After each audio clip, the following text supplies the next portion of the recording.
we are sort of unfortunately brought up on this idea that change is really important when we're developing a sense of who we are. That somehow if we could keep connecting to our life and learning in all of these different ways, and suddenly we could reach this point where we say, okay, that's it, I've got it all sorted now, and now I just want all of this ongoing change to stop. And I'm going to drift into that sunset, live happily ever after, and the credits are going to roll, and this is just it, this is just going to be my life. But of course, the reality is that this constant changing world we find ourselves in, which needs to be constantly changing to allow us to become a person, keeps on changing, keeps on moving, and all that we have connected to will eventually be lost. Ultimately, life is a journey that does not end well. We all die at the end, and it's not something that we really discuss or talk about. But no relationship is permanent. Everything changes. So the most pressing question I had in my mind was, what does it mean to live well? It's a big question, and I think we have to sort of move beyond ideas of our emotional state or at the time, so beyond happiness or sadness, and think it's about feeling that your life has worth and meaning and purpose, and in that you feel very connected to your life, that you feel you're living the life to the fullest of your abilities. So I would say living fiercely, although I realise that I love that idea, but I realise that in itself is maybe a concept that's open to exploration. And so let's speak about something that's very present in Australia at the moment, and I'm assuming around the world because of its implications, and maybe we can tie that into some of your work and what you're doing as well. So recently there's been a legislation that came out, and I think it's going through Yes. Parliament at the moment, this month, I believe, and then it'll go into effect a year from when it goes in. So the basic rule is that 16 and below, from what I understand, and correct me if I'm wrong here from what you've seen, that children under age 16 can no longer access Facebook, Instagram, and X, and TikTok under the age of 16. What are your thoughts on that? Gosh, well, they're not black and white. I think that it's a good move in the sense that it's encouraging a shift in our understanding of what's normal or acceptable, and making us feel move with a leaning towards saying that it's not necessarily a good idea for younger people to have so much social media time, and this is something that we need to be paying more attention to. But on the other side, I don't necessarily think that all social media is bad for young people. And in fact, I heard recently that a huge number of reaching out for mental health support is done on social media for young people. So if we need to make sure that there are other avenues that young people feel competent and confident in seeking support. And I'm also really aware that when used well, social media can actually enhance young people's connections with others, with relationships with friends. I mean, in a magical world, we would say you can absolutely have all of these things for your friends, for your relationships with your friends, but you're not allowed to access people beyond that group, beyond those people in your offline world. And that would possibly be a better place to be. I realise that that's not necessarily a possibility. I think there's also a lot of people are talking about the fact that how could we possibly make this happen? You know, young people are notoriously good at getting around any rule or restriction put in place. And I think that in this, we don't necessarily think we do have to enforce it. It's more that the rule is encouraging a shift in our understanding of what a good use of a young person's time is. So in that, I'd see it as more of a guideline for supporting behaviour. But I think it doesn't make sense to see it as something that you could get arrested for, or that be in some way that it's realistically going to be fully enforced. Perhaps I have a more of a conservative take on this, and it's a take that I haven't fully formulated yet, but I'd love to hash it out here. I believe that it should be up to the parents. I believe that the parents should be able to decide what their children can and can't do. And I think the the parallel solution is education around. So you look at Jonathan Haidt's book, what's it called? Generation Anxiety, I think it's called.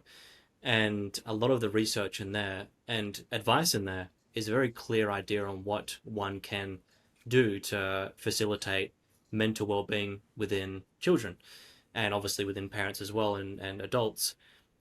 So I feel that the solution falls on to empowering parents rather than moving it to the government. I don't believe in, I mean, this is my point of view, in some areas, not in all areas, but in this particular area, that the government should stay away.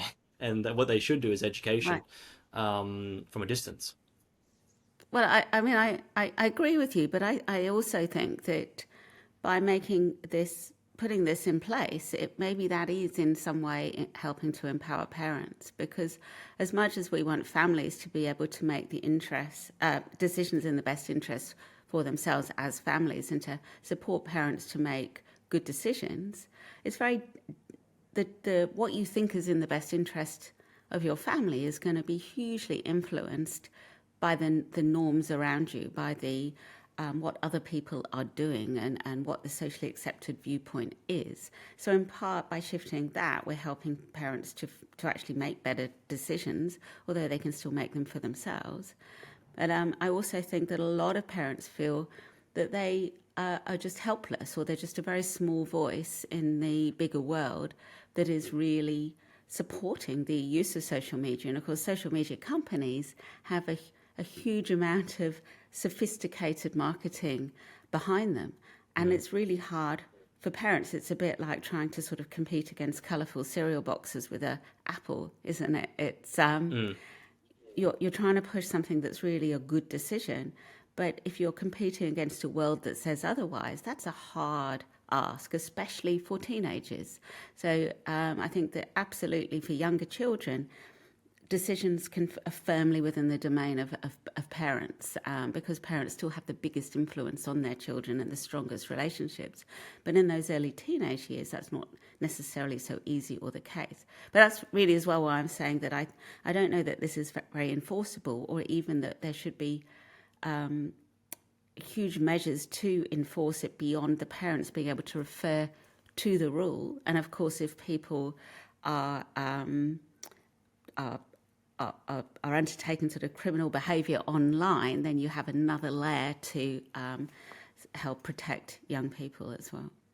What would you say, though, to someone who said, then if they start legislating stuff like what my kid can do online as far as by a certain age, what's to say they can't control what we do when it comes to, let's say, for example, the food that they eat? Like, you no longer can have this food because we've found that this can affect a child. What's to say? I mean, obviously there is foods that do that, but at what point does the line stop? That's the concern that I have when it comes to government encroachment, so to Yeah, speak. well, for sure. And you're really touching on that only rules can make you free debate, which comes into play with any new law that is about protection, support, safety, community, but also in at some level restricts our freedoms a little bit further. And it's really a case of, take it to the extreme. We have a rule that says that we have to drive on one side of the road and not the other. And if we didn't have that, if we said, oh no, that's taking away my freedom of choice, then we're going to have a lot of crashes, aren't we? And it's going to be impossible to drive anywhere. So that's a huge restriction on your freedom, because now you can't even leave the house. So so always you have to think of the balance between rules that protect the freedom of the community as a whole and allow you to operate more freely within that community. So seatbelt wearing is a great example there. And I was in the UK at the time that seatbelts became compulsory. And I know that there was a huge outcry from people saying, you're taking away my freedom and I'm so restrictive, I can't move, I can't possibly drive with a seatbelt on. And now it would seem almost ludicrous to drive a car without a seatbelt on. But nonetheless, yes, it is pulling back people's freedom a little bit, but it's also increasing it, because it now means that hospitals have more opportunity to look after other individuals because they're not dealing with so many injuries from car accidents where people weren't wearing their seatbelts. So there's always a sort of cost-benefit approach to any rule. And I think when it comes again to thinking about social media restrictions, in many ways, I think this is a rule that although, yes, it does restrict parents' complete freedom to choose in theory, but the reality is huge numbers of parents feel totally powerless against this broader sort of cultural norm of saying, no, it's fine, it's fine. So in a sense, I think this rule does actually give families more freedom to support what they believe is in the best interests of their children. Certainly the parents, the teachers, the educators I talk to would pretty much say overall that being on social media for less time is in the best interests of young people. It's how to enforce that or support that that's the problem. You mentioned freedom there. Can we speak about free will? Yes, we certainly can. I guess a good place to start is what is free will and maybe what isn't free will, so we have a place to start. Yeah, and this is such an interesting debate. And way back in time, I remember, when I was a psychology undergrad student, I had a social psychology lecturer who believed that nobody really has free will at all. And I guess taken to an extreme, everything we think, do, every decision we make is influenced and in part created by all of the influences around us. It's not like we're in this sort of bubble deciding to do things that are separate to the world we're in. And a lot of the decisions we make are driven by a lot of influences that are not necessarily very in our sort of conscious thought processes. So we're not even overly aware of all of those influences, but they're there nonetheless. So what's the point of even talking about free will? Because I think maybe it's better to think about how we understand ourselves as an authentic being in terms of our deepest beliefs, our values, the things that matter most to us. And we would hope that in our social existence, where we have to frequently compromise to make sure we're supporting everybody else as well as ourselves, that the majority of the time, the decisions we make and the things that we do are congruent with our innermost beliefs and values, things that drive us. And when they are in line with those, we feel authentic in our actions, and we feel that we are exerting free will because we're doing what we want to do. It's still what we want to do is in part governed and supported by what everybody else is doing, but it feels genuine. It feels that we are being self-determined and self-directed in our lives. So in that sense, I don't know how useful it is to think of life in terms of under the control of others versus free will. I think it's better to think of how can we best be self-determined and autonomous in a world of others, where we have to also respect and support everybody else's need to be self-determined and autonomous. So in that, 20 years ago, I would have said we're talking about assertiveness and just assertive behaviour. So would that fall underneath the category of self-determination theory? Well, self-determination theory is a theory developed by Richard Ryan and Edward Deci to help understand the determinants of self-determination. So it's one thing to talk about self-determination in itself and why that's important and how it feels and what it is. It's another thing to think about, okay, how can we increase that or how can we support that within a social world? And self-determination theory is, I believe so strongly that it's a fantastic theory. It's really robust, it's really well researched, and it's relatively simple to understand. And this theory really helps us to understand how we can support our own self-determination and that of others within the social world and the social context we find ourselves. And very simply put, the theory suggests that we are at our most self-determined in life when we feel autonomously motivated. So when we're doing the things that we want to do or the things that we feel we need to do to get what we want. And when our life is autonomously motivated and self-determined, that happens when we have three core needs met in the social context of our lives. And those three core needs are autonomy. So we need to feel that we have some visibility, that we have some ownership over our life, that we were just talking about now, that sense of free will, I guess. We also need to feel relatedness. And in that, this isn't meaning that we need to know hundreds of people or have a lot of followers on our banned Instagram, but rather it means that we have to have some key important relationships in our life where we feel accepted and supported and connected. So in that, again, it's about being seen for who we are, but also being sort of connected to the broader group. And then thirdly, we need to feel competent.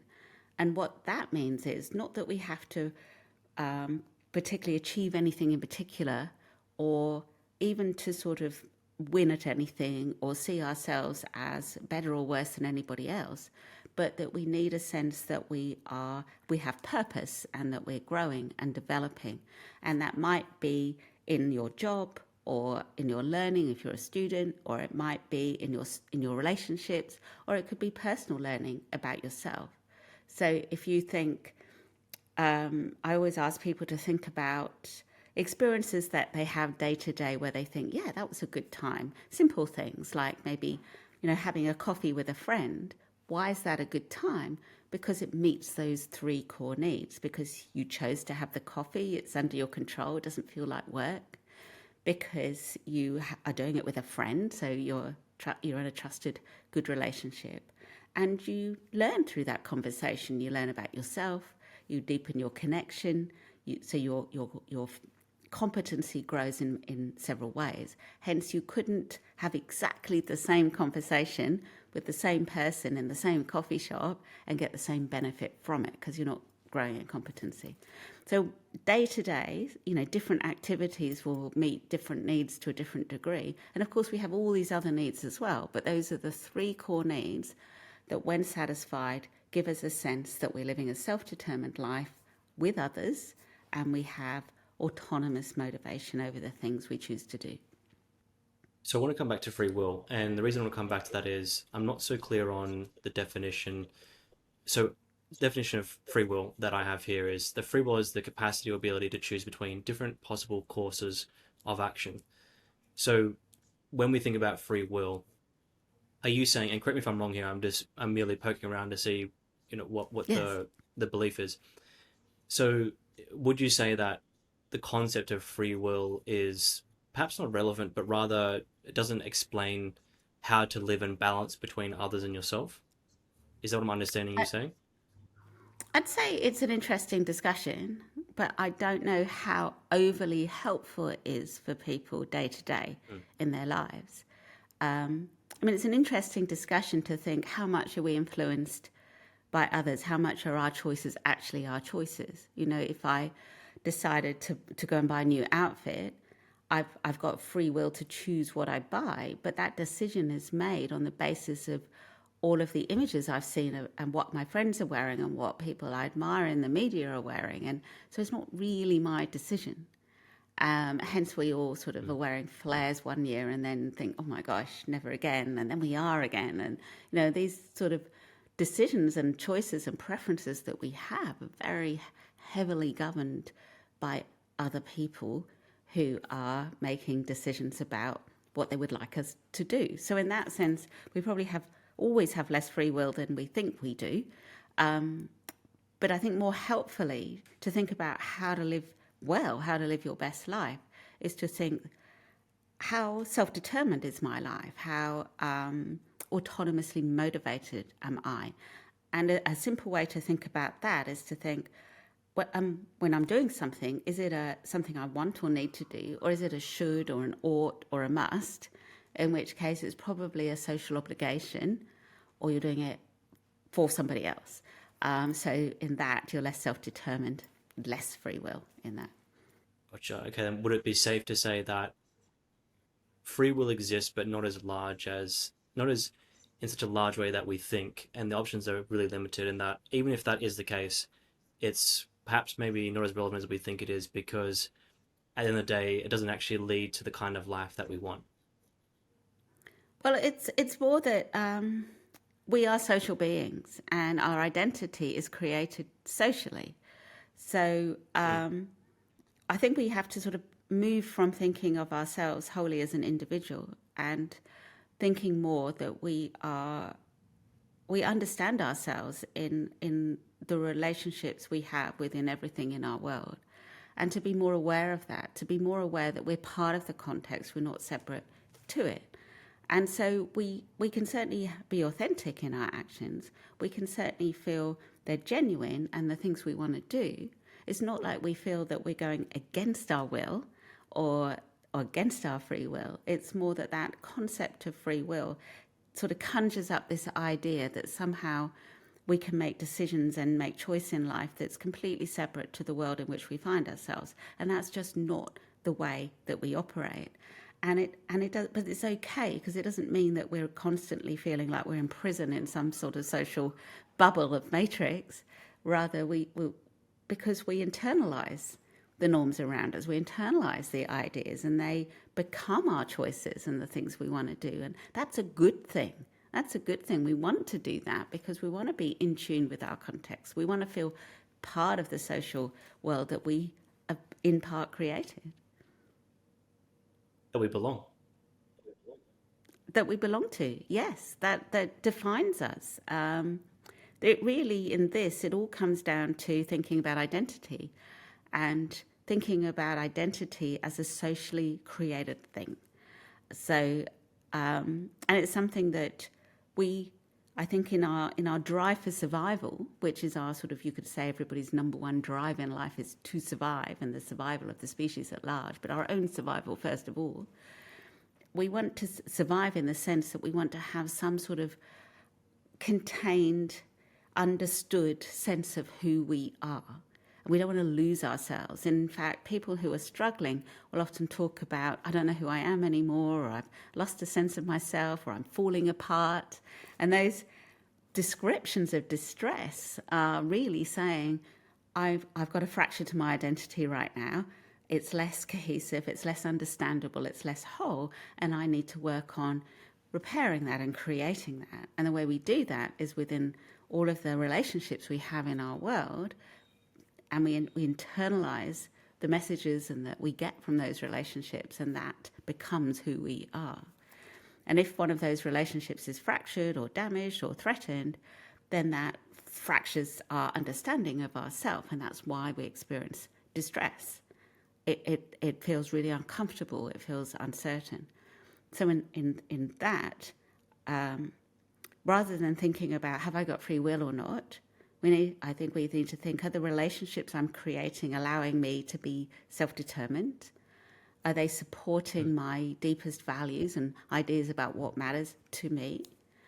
Are they in tune with the world around me? So am I internalizing the norms of the groups to which I belong? And if I'm not, I probably don't belong. Am I being authentic in my behaviors? And these are the sort of questions that help us to support a way of living life with a sense of wholeness, with a sense of a strong social identity, with a strong sense of who we are, which is when we feel most connected to life, because we're most connected to ourselves. Does that... It's too waffly. It makes sense, yeah. I hope that makes sense. No, not at all, not at all. I understand. It might seem like I'm sticking on the concept side of things, but I really want to nail it. So I do have a few more questions around that.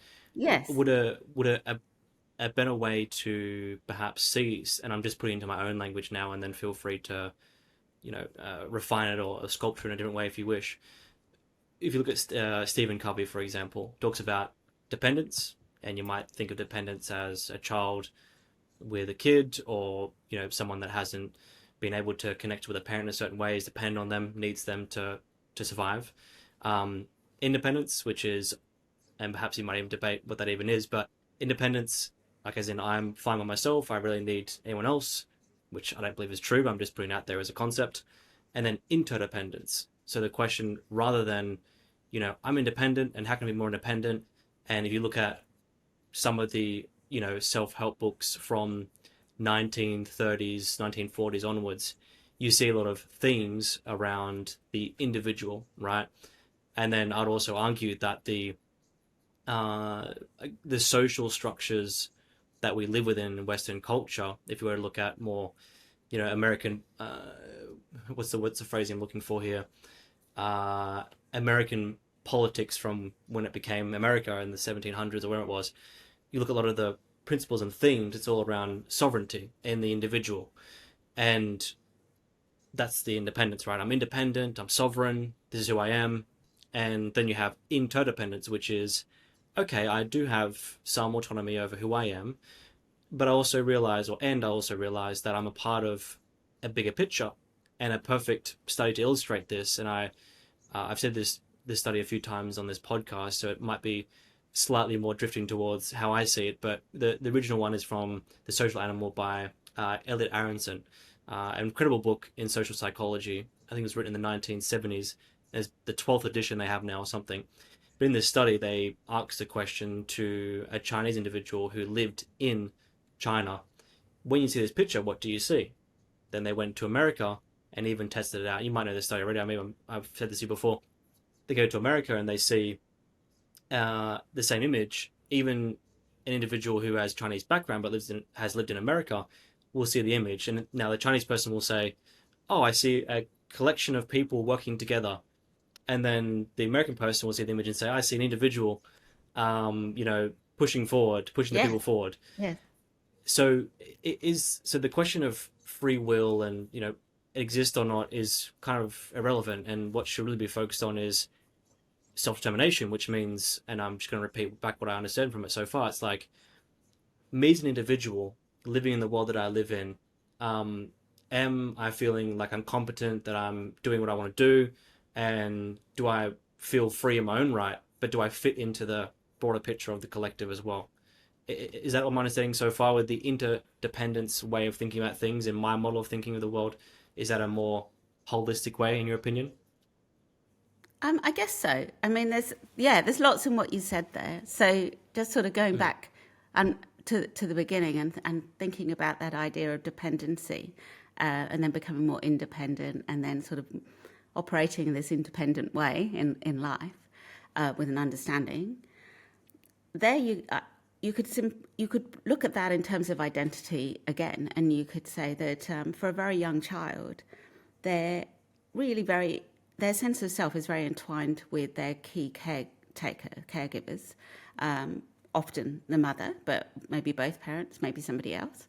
And so they're dependent on that relationship because they're so wholly defined by that relationship. And then as they start to go out into the world and develop language and friendships and preferences, and spend maybe less time with that key caregiver and more time with other aspects of the world, other people, their sense of self, their identity becomes more complex and is more now dependent upon multiple relationships. But still, young children will often say have a favourite toy that they will go everywhere with. And, there's many parents who've driven many miles to retrieve favourite toys because the child's felt, I can't cope without it, because they so wholly, not necessarily depend on it, but define themselves by it. So that is makes sense, because you're very vulnerable when you're little. So it makes sense that you would be very entwined with, especially caregivers who are going to keep you safe until you can operate, in the world in a safer way. And so it's not so much about dependence or interdependence or independence there. I think it's more about thinking, how am I understanding myself in the world? How do I define myself? So in that, if something really matters to you, it matters to you, whether it's a relationship or something you do, something you're invested in, a place that you live. It matters because it's a large part of how you understand yourself. And that's not necessarily a bad thing. I mean, there are people that achieve such great things in life because they so wholly invest in one aspect of life. And maybe they wouldn't have achieved such great discoveries or sporting feats or works of art or works of literature, whatever it might be, if they hadn't wholly invested in that one thing. So in that, it's not necessarily a bad thing, but it does mean that if you lose that key relationship, it's going to be hugely distressing for you because you so defined yourself by it.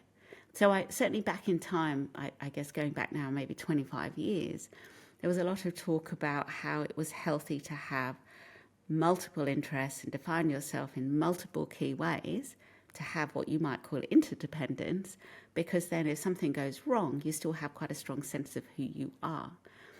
And there is some logic to that, but nonetheless, I don't necessarily feel that's the only way to live, because I don't know how possible it is to achieve greatness in any domain unless you become really defined by that. And there's a sort of there's a great benefit, there's a great sort of joy to be had in a all-encompassing relationship, hence the joy of falling in love for people, and then they sort of step back, become slightly less defined by that one relationship, and that phase passes. But it doesn't mean it's not wonderful in itself, it's just not overly sustainable in the long term for most relationships. So in that, I wouldn't say it was necessarily right or wrong, it's just more a way of understanding your identity. So here, I think the key here and the usefulness in this and the value in this is to appreciate that when we are deeply involved with anything in life, or we love it, it's because it's how we understand ourselves. And in that, the downside of that is when we lose it, that it matters, and we're going to have to take time to recover and repair from that. So that helps us to understand why we get so upset about maybe seemingly little things going wrong, because we obviously defined ourselves by them, or maybe sometimes big things go wrong and people feel less upset than we would anticipate. And, for example, I think when I lost my father, when he died, it took me 2 years really to feel okay about that and to talk about that without feeling emotional. But I really had a really deep relationship with him. I had a really good relationship with him. Around the same time I lost my father, a close friend of mine lost her father and did not shed a tear. And it's not that she's not a loving, caring, good person with good relationships, but her relationship with her father was not one of those. So in that, it really helps us to understand we can't look at what we've lost to understand how we feel. And we can't really look at what we have to understand who we are. We have to understand the depth of the relationship and how it defines us. So I think moving on to thinking about wanting to be independent and individuals, and definitely different cultures put a different spin on what's important here. And the Americans certainly would traditionally talk a lot about the needing to feel that we have freedom as individuals to make individual decisions. But in that, I suppose what they're really saying there, they're saying that we want everybody to feel self-determined. We want people to feel they're living authentic lives. And we also want to embrace variety in decision-making. We want to maybe support a lot of different decisions and different choices, whereas cultures that might be saying we want to have people all doing the same thing, more conformity, more government control in a sense, more of a sense of living as a cohesive whole, there is possibly less choice. But often you'll find that the people who are living within those cultures feel they are self-determined because they've internalized those ideas and that makes sense to them. So it only becomes problematic if you take someone from a very individualized culture with lots of different choices and put them into a culture where there's only one way to have an opinion or to dress or to be, and that feels very restrictive for them, but only because they haven't internalized the norms of the place they've now moved to. There's a Jonathan Haidt book. I think it's called The Happiness Hypothesis, and he talks about the adaptation principle. And he was speaking about I'm paraphrasing a lot here, but he was talking about how we can't always adapt to what's the word I'm looking for? So the adaptation principle, it's the principle that we can adapt to most environments, right? But one of the things that we can't adapt to is a lack of control. But another thing he said was, in a lack of control, people find a way to have control. And there was one example of they did a study of someone who moved into an office space, and they were allowed to choose where the plants go in their office space versus the Yeah. individual. They got an office, it was set up the way they were set up, and they measured their happiness. And they found the person that could choose where the plants went was more happy. And then also someone who lived in, I don't know what country it was, I forget where I heard this as well. Actually, it was from a podcast I did maybe about 2 years ago now. They were speaking about individuals from different countries and how their version of well-being, their version of what it means to be okay and to feel well was different to how what we think is to be, or what I think is to feel well and to be healthy and to be of good nature, so to speak. And one of the things they found is that people in I think it was from either Bangladesh, India, around that area, they had no control of their environment in the sense of what we perceive to be control. They had no money, they had no control on where they lived and how they lived, but they did things to stay in control. I think one of the things was to set up the room in a certain way, and that made them feel in control. And it just reminded what you said there around, if you look at a communist country versus what autocracies versus democracies, however you want to phrase it, America versus China, how they live inside of what we deem to be a lack of control. They've created their own rhythm of control, and they look at our environment. They say these individuals have no control whatsoever. Like they're so free in this freedom. They must be so hard to make decisions all the time. And actually, just add to that, I know I'm saying a lot of things here. Another book that I was reading around In Order to Live by Yunomi Park. She escaped from North Korea, and one of the things that she first said when she came to America, she was so exhausted from all the decisions, and it was so Yes. hard making so many decisions all the time, and that everything was a decision Yeah. to do this, to do that, and she missed at the time the feeling of like, this is what you're going to do, this is how you do it. So the different versions of control, different ways of seeing it. It's like, what has your environment taught you to be raised in? And I think that's a really important point. Yeah, it's an interesting way of thinking about it. And I think here when you're talking about control, you're talking about autonomy, really, and that feeling you've got ownership over your environment, and Yeah. which of course we all is one of our core needs. So we all want to experience that. But what that looks like is dependent upon what you pay attention to, and where your focus lies in terms of what you feel you want to have ownership and control over. And there's always, within any social setting, there's going to be certain social norms, certain schemas in place that we automatically follow, that then free us up to have choice over the things that we want to put our attention on. So you talked about, being able to decide where the plant goes in the office being of benefit to people. Well, absolutely, for most people, because for most people, they would see that would be something that would be part of their attention, and they would see that as something that there's no right or wrong way of doing it. There's no automatic place for the plant to go.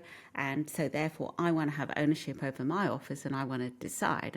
And certainly in my work in schools, certainly see that giving young people ownership over the arrangement of chairs in the classroom, or in a primary classroom, how it's decorated, makes a big difference to people's experience of being in the room, for sure. But if you're not paying attention to some aspect of how you're operating in a situation, then it doesn't apply in the same way. In fact, it gets in the way of what you feel is your autonomy or your opportunity to be self-directed. And I think that's what your person from North Korea is talking about there. And it reminds me of, it's a movie, but such a good movie, that I think it's The Hurt Locker, it might be, but somebody coming back from a war zone, and they're standing in the middle of an American supermarket, and as far as you can see, there is a choice of cereal packets, and they're just completely overwhelmed by all of these sugary cereals and don't know what to do. And that's a sort of similar situation. And in that, they've lost their opportunity to feel self-determined, because they're so caught up in the indecisiveness of something that doesn't really matter to them. So simply put, great example, if you go to a restaurant, you don't think about, shall I sit on the table or on the chair, or shall I just grab a spot on the floor? you just know that you're going to sit at the table. You look at the menu and you don't think, gosh, I think the desserts look pretty good. I think I'll start with dessert, or at least would be seen as very unusual if you did. You know that we're going to have our starter, our main course, maybe dessert is optional. We might order a drink first. There are all these things that you do that you Social don't give norms. any thought to. It's just an understanding that's what you do. And because you have that fairly automated response to sitting at the table, to looking at the menu, to not paying it too much attention, everybody's doing it the same way. You don't feel confined by that. You feel freed by that, because now you can give your attention to the person you're with, to deciding what you're going to eat within that menu. And that allows you to feel free, that you're having a good experience. Whereas if you maybe went to somewhere where you were told none of these rules apply, then you're immediately going to be thinking, oh, I don't know where I should be sitting or what I should be doing. And that's going to take away from your sense of your capacity to have a conversation or to focus on other aspects of the experience. So in life, there are always social rules that become internalized that we just follow without thinking about it. And that then frees us up to feel self-determined in all these other ways. So even when you touched on the fact that in some countries there may be a lot of poverty and people feel, I think you used the word controlled there, because they can't make choices financially, they don't have any financial freedom. But often you'll find that people, like for example Bhutan springs to mind, a lot of people in Bhutan are considered to be some of the happiest people in the world, or have the greatest life satisfaction, and yet they also live in great poverty, but they don't define themselves by their relationship with their material possessions and money. So again, it comes back to identity. They define themselves more by their family and their relationships, and that is something they do have self-determination over. So to them, it's not an overly controlling situation, because it's not control in domains of life by which they define themselves. From what I And yeah, understand, just so as if we look over at, here, you don't define yourself by choosing whether to sit on a chair or on the floor in a restaurant. That's not a thing. You just sit on the chair. So we only feel like controlled or lacking ownership or loss of autonomy if we can't make decisions about the aspects of life which are we feel there is a choice to be made over, which are in our conscious control, which we have our attention on, and by which we form relationships which lead to our sense of who we are. yeah, for what I understand about, I guess the field is evolutionary biology, and when it comes to social status and value and things like that, as far as attraction goes, this is what I understand, and correct me if I'm wrong here, that there are traits or triggers rather. So, for example, it could be resourcefulness, and that trait is different for different cultures. In Australia or in America or in Western countries more broadly, that might be material value, like what material things do you have, or rather the potential for being able to obtain material uh, items, for example. But if you go to a different country, it might be the ability to catch fish, or I'm not saying that literally, I'm just giving one example. And so those vehicles can be different of how you obtain those things, and everything in between the pathway to that. And again, we can think about basic things like survival, procreation, things like that. But the pathways are different for every culture. And But I'm just yeah, in saying that, back I'd to you say what I yeah, I don't think you're talking about traits there. I think you're talking about core values. And there's some great work done by someone called Schwartz there, whose first name I can't remember, but the Schwartz value scale is a scale that Schwartz devised to understand the values as driving goals, as that you tend to develop very early on in life. So they're sort of one of the core senses of how you understand yourself in the world. And that they might be something like, trying to think of different ones. So for some people, that might be ambition and wanting to be a leader and achieve and be seen to have high status in your community. For someone else, it might be more about benevolence. For someone else, it might be more about security. It might be about protecting those around you. Or For someone else, it might be, I can't think of all of it. There's about 10 key areas. And people in different countries tend to overall have different patterns of the values that they hold most dearly. So they come from our earliest experiences around us, and that's dependent in part on the country and the culture that we find ourselves in from day one. So yes, so absolutely, there'll be some countries as a whole where a large numbers of people really value, say, self-determination. So in America's, self-determination would be a really strong value for a lot of people, whereas maybe more sort of broad values about looking after humanity, world peace, benevolence, conformity, tradition, those might be values that are held more highly in a country that is more about having less choice and more acting as one, as a community. For sure, yes. And you can, but those aren't unmovable. So they're quite deeply held within us. We tend to hold them quite strongly, and hence they can sort of guide us through life. They're not us, but they certainly support who we are. I see them as sort of like our key drivers of what we do. And in that, all the goals that we set in life need to pay attention. We need to know that for ourselves, what really matters to us. And then we can set our goals in life as signposts to keep us on track with what matters. So our goals aren't really ever our destination. They're just signposting us on our way. And if we move country, we move to a country where there's quite a different culture to our own, to start with, we might be quite confronted on just not understanding of the choices and the attitude, the character of people around us. And we might translate that by saying, I just can't resonate with anyone, or I can't connect with anyone, or nobody really gets me. I remember when I moved to Australia from the UK thinking, gosh, I thought I was quite funny and amusing in England, and now I'm not. And I just don't get these people. Or people would say, oh my gosh, look at the view. And I'd see, what view? It's all brown, and I'm used to everything being green. So it was sort of quite challenging for me. But now, over 25 years of living here, I've become very Australianised, and that means I've internalized my norms and ideas and values of the world around me, and that's shifted what drives me.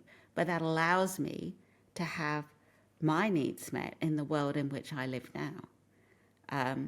So we can change our values, and people do change them as they get older, move to different stages in life, but especially if they have a big shift in their context, for sure. But they're generally quite strong guides for life for us. So you've mentioned autonomy a few times. And I want to define the distinction between autonomy and control. An example of my life, when I have lots of options, lots of freedom to choose what I want to choose, access to certain, if I keep, lots of junk food in the house, and, not that I do, but if I did like Mars bars and lolis and things like that, and also at the same time, access to any video I want online, any YouTube video, just complete freedom on what I want to choose and what I want to do. I find that when those are in front of me, it is very hard to stay on one course. It's very difficult to do what I need to do to get what I need to get done. And, you go to, I don't know what the field would be called, but you go to someone who's maybe perhaps 1990s, 2000s personal development influence, be like, we just need to build up your willpower. You need to build up your just say no. Discipline. Or, yeah, just say yes. no. And it's like, okay, I mean, I went to the point now, okay, yeah, no worries, just whatever you think's best. But for me, I just don't have those things in my house, and I remove YouTube off my phone because I know if I have those things there, I'll consume and do those things. And so for me, a lack of choices is freedom for me, right? In my own language, in my own terminology. So I guess, so control would be with that definition in mind. Perhaps it's completely different. Tell me if it is. But with that definition in mind, is that autonomy? Is that control? How might that fit into that narrative, if at all? And if not, what is autonomy and what is control? I think if you buy lots of tempting things that you aren't really very good for you, but give the illusion of being great for you, because they look so colourful and they're so well marketed and presented and they taste so good, momentarily perhaps, then you're not giving yourself freedom or autonomy or choice. You're actually just giving yourself an illusion of that, and you know that at some level. And that bit of you that knows that says, no, I have to actually take away this sort of illusion of freedom so that I can make more genuine choices about what really is in line with what matters to me. So, and it's interesting that you were filling your house with all of the sort of unhealthy, sort of, highly packaged, highly marketed goods. I would say that in that, to give yourself true freedom of choice over your food, you'd fill your house with fruits and vegetables and things that were actually really good and nurturing for yourself. And then you would be able to really be in tune with what your body needed and what you wanted and what felt good, outside of the influences and the control of billion-dollar marketing industries that tell us, no, this one is what you want. Because we're not impervious to that. And in fact, if you look at social media, we're coming back to social media and that opening conversation about shifts in rules about social media for young people. The social media is so addictive because it gives an illusion of meeting your needs. You sort of feel like I've got choice whether I engage with a post and what I write and what I say, but you haven't really, because there are a lot of sort of unspoken pressures to present in a certain way, even, how you take your photo, what you say, how you comment, when you comment, how frequently you comment, you mustn't lose your streak, whatever. There's an illusion of relationships with all your thumbs up and love hearts and comments from people who, and goodness knows what their intentions are really if we don't know those people, and they certainly don't have a genuine connection with you because they don't know you. They might connect with what you just wrote or the photo you just posted, but that's not a really meaningful, supportive relationship. And the competency, we feel like, oh my gosh, look, I've now got thousands of followers and that feels good.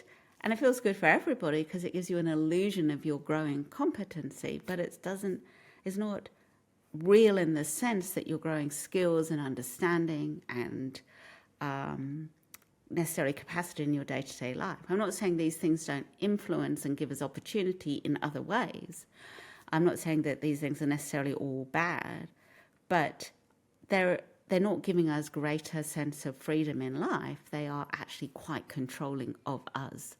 And it is for that reason that I'll go back to saying that it's not a bad thing if we start to shift our Australian norm of what it is to have social media. I think is ultimately going to give people more genuine autonomy in their life. I want to go back to living well, and I guess you could say well-being. Maybe they're two different things to you, but to me they're the same thing. Maybe we can use an example of what it is to not live well and then to live well. What is the model? We spoke about the three elements. I believe it was autonomy, competence, and relatedness. Relatedness. Yes. Relatedness, yep. So if someone's out there right now and they're listening and maybe their life is not where they want it to be, and maybe they're kind of happy, but they're just like, oh, I just feel like I'm living day to day kind of thing, or a host of those things. What are some models or questions they might ask to start living well, and what does that look like? Okay, so that's such a good question and such a big question as well.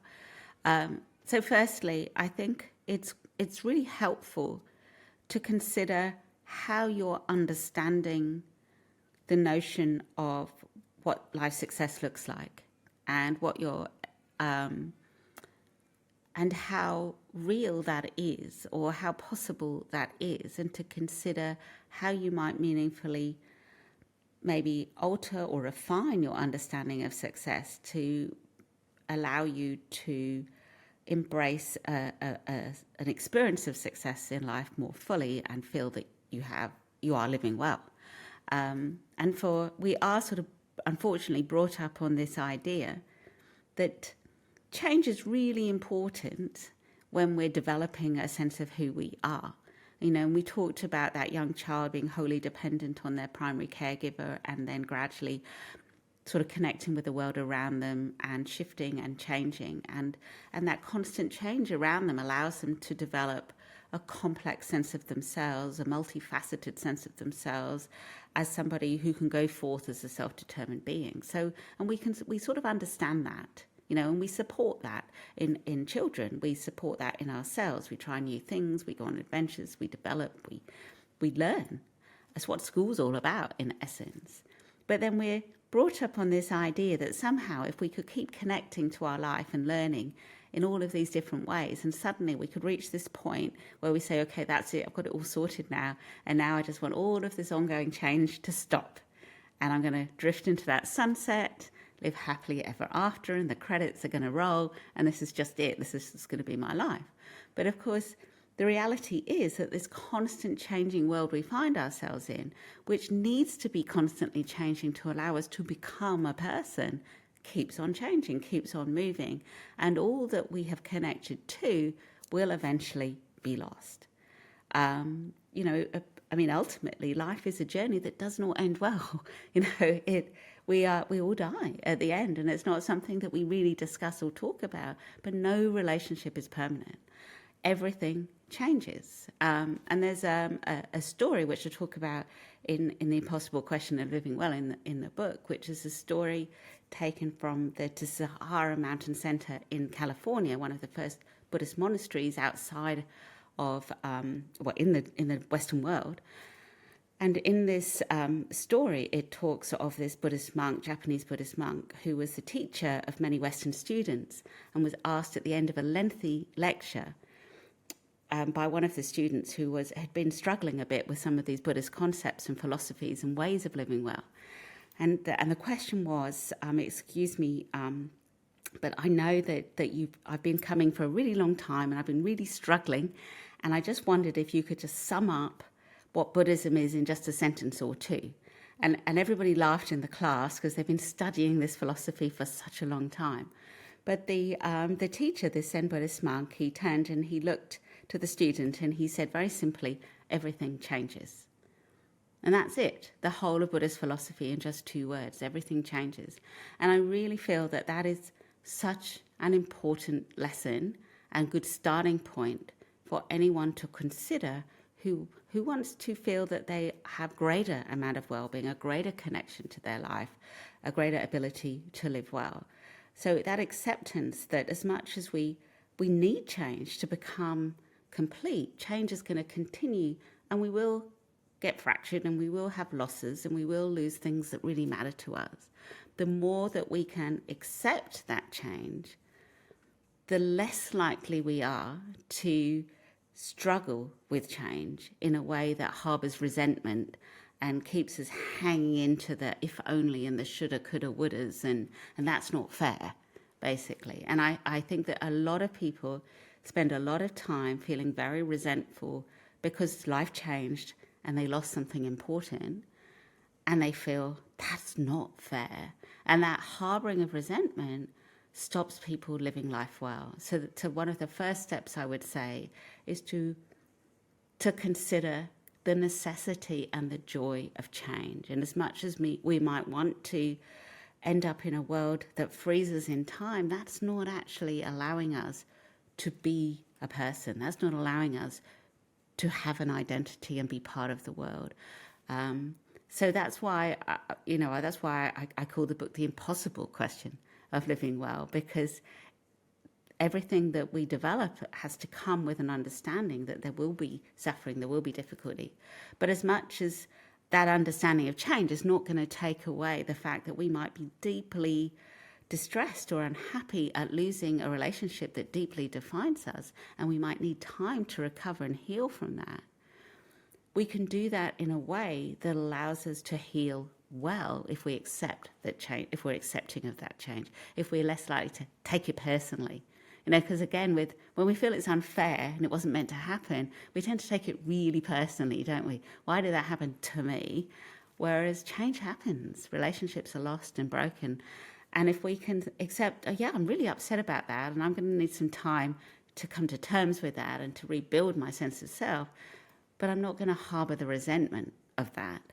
That allows people to keep moving through that cycle of change in life much more successfully. And so then when you're in that period of distress and upset and you're dealing with that fractured sense of who you are, you can start to reach within yourself and with that understanding of what matters. And so the second thing I would say is, so number one, really thinking about change. And then number two, really thinking about and knowing what matters to you. What's that inner voice within you, that more constant, less movable, less fracturable, less breakable sense of who you are, that is really guiding your values and your best life. To be in touch with that voice is so important, so that when you feel all of these social layers are falling apart because you've lost something really big, that you can be back in touch with that voice that can hold you through a difficult time and sort of lead you back to connect with the world again in a way that can build a genuine, meaningful, congruent, authentic sense of who you are. So, and if we can do that, then that's when we can come back with a really strong, powerful sense of ourselves that feels good again.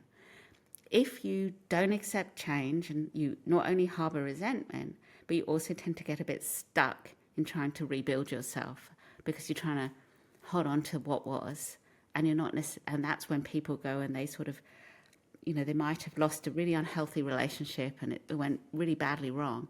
And so they try and recreate that unhealthy relationship again in another way and keep living it because they're not working through it very well. Or they feel completely lost at sea because they don't have that inner voice that's the calm in the storm, really. So the more that you can really understand what is driving and guiding you as you build and work through this changing world, the more that you can have that solid sense of calm and this just sort of sense of self in the midst of a storm of identity fracture and distress. So knowing that life changes, knowing what matters, and then working to be in touch with that inner sense of yourself are really core aspects of how to just live through a changing world well and to be more effective at that. And then the final thing I'll say there, to really encourage people to live as best they can and to live the fullest life they can, is to bring themselves as much as they can into the present at all times. So we're so caught up in wanting to get through our to-do list day to day to get ahead in life, that we end up feeling that we can't keep up with ourselves and life's rushing past and everything is on our to-do list. And of course, a to-do list is not a finite list. It's a guide.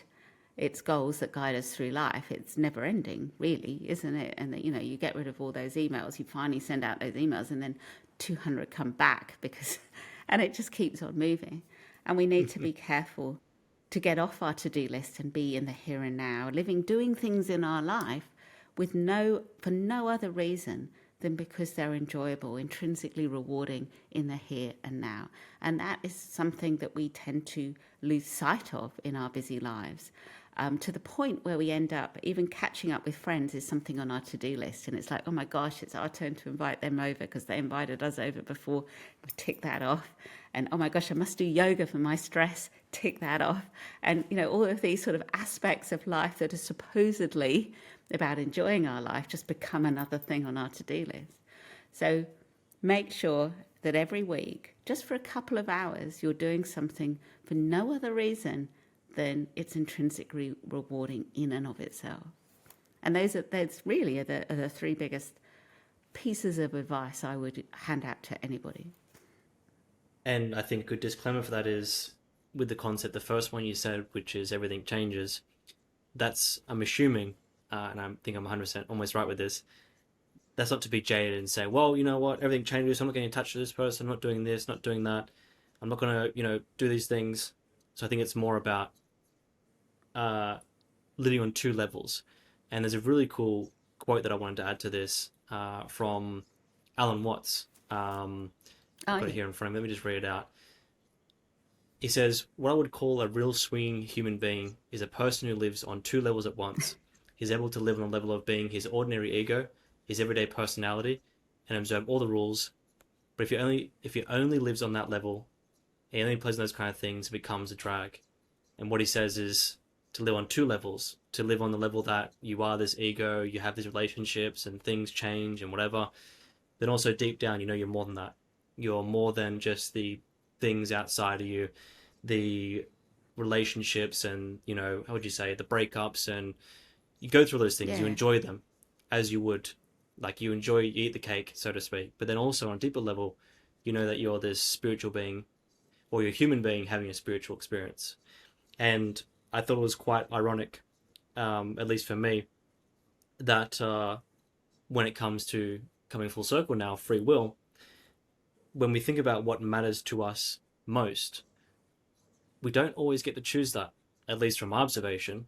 In my life, No. every time I've gone against what I know intuitively I'm supposed to be doing, even if it's the weirdest thing ever. An example of this is, you know, oh, I want to be more scientific in my thinking. I go read a book on science or whatever, or, you know, I might read Carl Sagan's book, great author, I'm just giving one example. I read that book and then I find it doesn't feel right for me, something's off. And I know deep down that someone else is calling me, like a history book or a novel or, you know, some book that's not related to this ego or identity I'm trying to build for myself. And the irony of all this that I was saying before is that so often I have no choice over those things.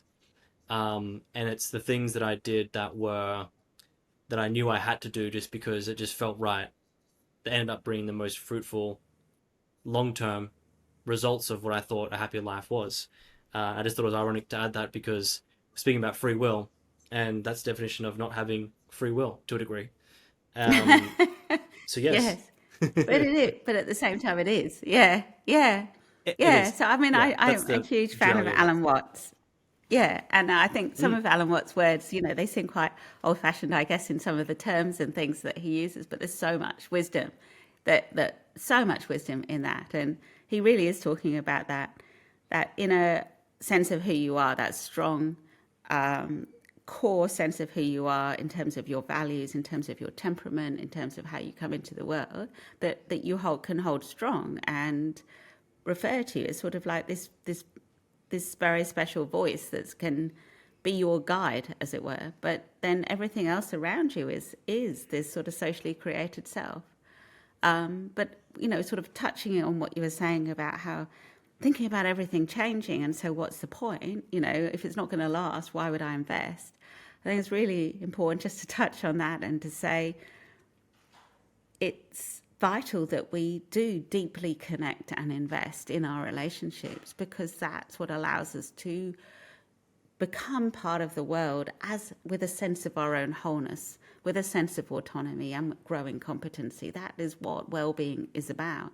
So it's really important to not be avoidant of relationships, because you might be avoiding deep sorrow at loss in a sense, but you're not avoiding the loss of yourself, you know, and that's the greater loss, isn't it? If you don't take the risk to connect, you're losing an opportunity to become a whole person, and that is the biggest and saddest loss of all. So I think, and those are sort of very worrying ideas of resilience about just pushing through, gritting your teeth, getting through it regardless, or having some sort of emotional coat of armor around you and never getting too close, you know, so I won't get too upset. That's so concerning, because that is taking away your opportunity to have so much in life and to be so much. Yeah, for sure. But yes, I And think it's the opposite Alan of Watts freedom. says things beautifully. Yes, the opposite of freedom. Absolutely, absolutely. And to highlight that, another quote from Alan Watts: you didn't come into this world, you came out of it. And for me, Yes, what yes. that means is that it is more than, you know, as much as you feel like, and I'm just tying all the points that we put together, as much as you feel like you might be someone that's living this individual life and everything's happening around you, like you're a part of the world and a part of the cosmos. I know it's very spiritual and very esoteric, but the real message But is you are. that, like, yeah, regardless of whether you like it or not, you came out of this world, and that means you Yes, dance with it. yes. Um, you don't dance against Yeah, it. So thank you so absolutely. much And for in that, joining but not, and coming. yeah, Go for it. yeah. Oh, I was just sorry. I was It's just going okay. to add, and in that, we are all unique. We're all unique and special, but we're all part of something bigger than ourselves, for sure. Yeah. Amen. Awesome. Thank you so much for joining on this. Your book. Do you want to share a bit about your book so people can find it if they want to read more? Oh, yes, I've got a copy right here, so I can hold it up. But yes, so it's called The Fantastic. Impossible Question of Living Well. How do we hold on to what matters while also knowing how to let go? And yeah, it's a very personal book. And in that I share a lot of personal stories in it because I didn't want it to be preachy or tell anyone how to live their life, but rather share things about mine that have been useful to me and maybe illustrate my understanding of so much of what we've been talking about today, that everything changes, that identity is at the heart of understanding how to live well, and that embracing the here and now gives us the best opportunity to develop a positive whole identity in an ever-changing world. Yeah. And also your website, which is helenstreet.com. I'll put that below in the show notes as well, or the description. Head to there. You're also doing things on Positive School conferences, Positive School mental Yes. health platform, and you got some articles in there as well. Yes. Yeah. So lots of free articles on my website and also at Positive Schools and on LinkedIn as well, which is the only social media I do, really.